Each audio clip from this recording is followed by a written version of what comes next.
کہ ایک مدرسے کے مدرس جب اپنے مدرسے کے بچے کو مارتے ہیں تو ایک مسجد کا کمیٹی کا ذمہ دار اس حافظ قرآن کو پوچھتا ہے منہ پیٹ کے واسطے کھانا کھاتے ہیں کہ گو کھاتے ہیں جی تمہیں گو کھاتے تو تیرے طرح داڑھی منڈوا ہوتے, گو کھاتے تیری طرح گھر کے اندر ٹی وی رہتی, گو کھاتے تیری طرح دکان میں ہوتے, قرآن پڑھتے ہیں. اس لیے اللہ تعالیٰ مدرسے کی اور مسجد کی ذمہ داری عطا فرمائی. عالم سے غلطی ہوتی ہے, میں نہیں کہتا کہ عالموں سے غلطی نہیں ہوتی, یہ نہیں کہتا, آج کے زمانے میں ہیں بھی ویسے اچھے, میں یہ نہیں کہتا کہ پورے دودھ سے دھلے ہوئے ہیں, یقیناً غلطی ہوتی ہے, لیکن غلطی کے سدھار کا بھی ایک طریقہ ہونا چاہیے. عالم کے غلطی کرنے پر, جاہل کے غلطی کرنے پر زمین آسمان کا فرق ہے.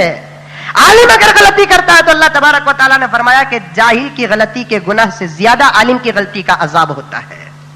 بالکل صحیح, سدھار کا ایک طریقہ ہونا چاہیے, لیکن ایسا طریقہ نہیں کہ پبلک جیسے چاہے ویسے اسے استعمال کرے, جیسے زبان سے آئے ویسے نکال دے. جس کے زبان سے قرآن نکلتا تھا اس کے لیے ایک مسجد ایک مدرسے کا ذمہ دار یہ پوچھے گو کھاتا ہے کیا, اس کا مطلب یہ ہے کہ گو کھاتا کیا بول کر پوچھنا بھی, سور بول کر گالی دینا دو بھی ایک ہی, اس لیے کہ گو کھانے والا جانور کون سا ہے, یہ بولنے کا یہ بول دیا. اللہ تبارک و تعالی حفاظت فرمائے. یہ علماء جو ہوتے ہیں نا, اللہ کے رسول صلی اللہ علیہ وسلم کی اولاد ہے. اللہ تعالیٰ نے حضور کو تسلی دی کہ اپنے بیٹوں کے وفات پر فکر نہ کرو, تمہارے بیٹے ہوتے تو اتنا نام نہیں ہوتا جتنا کہ ہم نے تمہاری امت میں علماء کے ذریعے سے تمہارے نام کو بلند کیا ہے. یہ علماء ہیں, اسی لیے حضور نے فرمایا کہ اس امت کے علماء بنی اسرائیل کے انبیاء کے مانند. ایک مرتبہ امام غزالی حضرت موسیٰ علیہ السلام کو خواب میں دیکھے.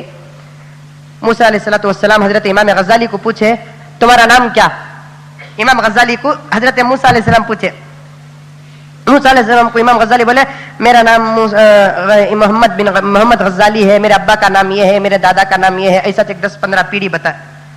حضرت موسیٰ بولے میں سنیا تھا تمہارے پیغمبر بولے, پیغمبر کی امت کے علماء بنی اسرائیل کے نبیاں کے معنی نہیں بول کر تمہیں عقل مند بول کر میں سمجھیا, میں پوچھا تو تم نے صرف تمہارا نام, تمہیں بولنا کیا تھا, تمہارا نام بولنا, چلو تمہارا ابا کا نام بولا تو چلتا, تمہارے دادا کے نام کی بھی پردادا کے نام کی منجے کیا ضرورت.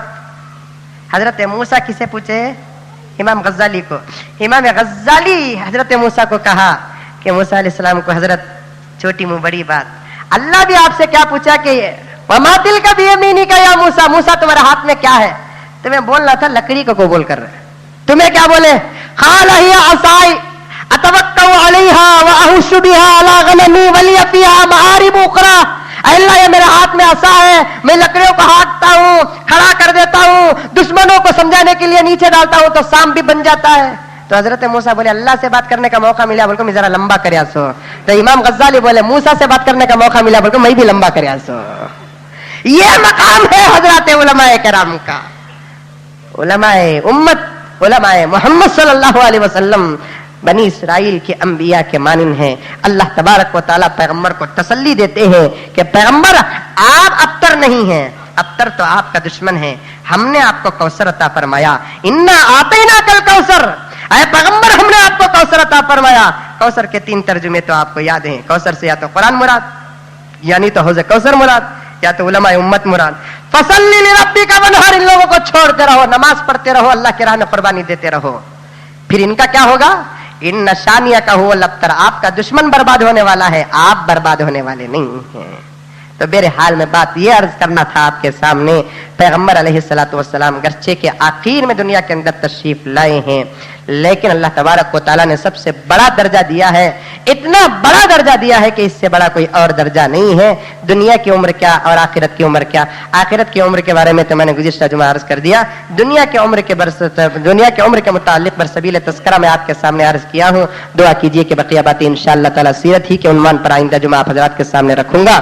دعا کیجیے کہ اللہ تبارک و تعالیٰ مجھے اور آپ کو تمام عالم اسلام کو عمل کرنے کی توفیق و سعادت عطا فرمائے. درمیان خطبے میں جمعے کی فضیلت کے متعلق آئی تھی بات کہ دوستو جیسے ہی دعا ہوتی ہے اٹھ کر چلے جاتے ہیں, 4 رکعت سنت نماز پڑھنے کا بھی موقع نہیں ملتا. مجھے امید ہے کہ آج ہی سے تمام حضرات نمازوں کے سنتوں کا اہتمام فرمائیں گے. اللہ تعالیٰ تمام کے سنتوں پر عمل کرنے کو قبول فرمائے. آخر میں حسب معمول ہماری مسجد کے چندے کے متعلق الحمدللہ پورے بنگلور کے اندر ہمارے اس مسجد کا چندہ بہت دور دور تک نام پہنچ رہا ہے. کل ہی میرے والد محترم ایک نکاح کے سلسلے میں یہاں تشریف لائے تھے, نکاح ہوئی,